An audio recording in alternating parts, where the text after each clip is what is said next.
with us that are 25, myself, a homeowner. I'm not quite making six figures. What about me, and what am I going to see in this new crisis?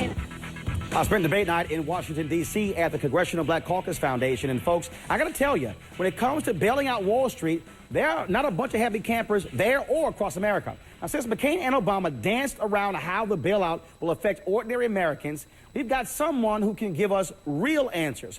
Louis Barajas is from the Los Angeles area and is a personal wealth advisor as well as author of the book, Overworked, Overwhelmed, and Underpaid. My wife says that all the time. Yes, sir. Louis, you said that was a glaring omission from the debate. There's a glaring omission from everyone besides the debate. What's happening right now is everybody's worried about the 401ks, the market, and the $700 billion debt that we're going to get into.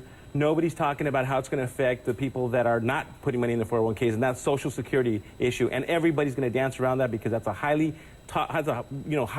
important topic that everyone's got to get. Yeah, but you got boomers coming along in 3 years. I mean, this is major. 2011, most of the boomers are going to start reaching age 65.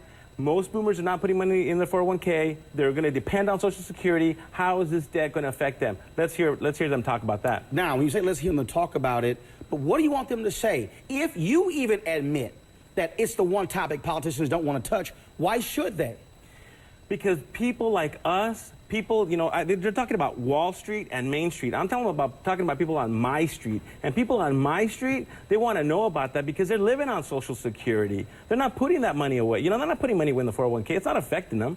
Well, first of all, man, a lot of people are sitting here nervous right now in terms of what I do with my money. I mean, I know it's a joke. I tell anyone don't do it. When we start hearing people say, I'm putting my money under a mattress or trying to hide it somewhere, they are afraid of what is going to happen to their money. That's right. And the fear is causing paralysis. That's the problem. People are angry right now. People are angry at the government. What people need to do is they need to take action, not to be paralyzed by this fear. But they need to start putting money away. But again, we need to talk to our politicians and ask them. They need to be accountable about what's going to happen with Social Security. Well, we should talk to our politicians. I'm going to speak on that later in the show. But right now, folks, we have a phone call from Linda in Factoryville, Pennsylvania, battleground state. Linda, how are you? Hi, I'm fine, Roland. Thank you for taking my call.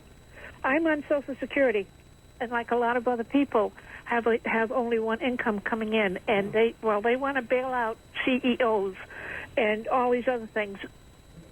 People on my street, as the gentleman just said, and I want to know how I'm going to heat my house this winter.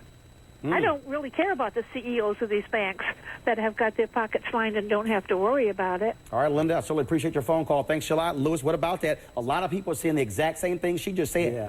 They don't have to worry about right now, but what's going to happen is the future because, again, we're running out of money in the Social Security. I mean, when you look at your Social Security statement, they tell you you're going to run out of money like the year 2045 or something. They're telling us that. So how is this debt going to affect this?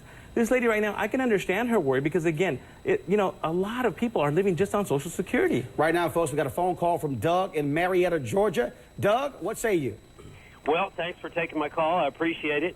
I think just about everybody I've heard tonight has been very unrealistic in expecting either Obama or McCain to have a plan, number one, on how to deal with this incredibly complex crisis that we're in. Okay, so you say unrealistic. What is realistic then?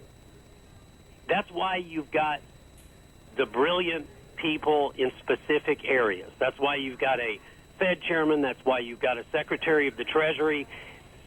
We all agree, Obama, McCain, everybody out there in TV land, we've got to do something to keep the country from collapsing financially.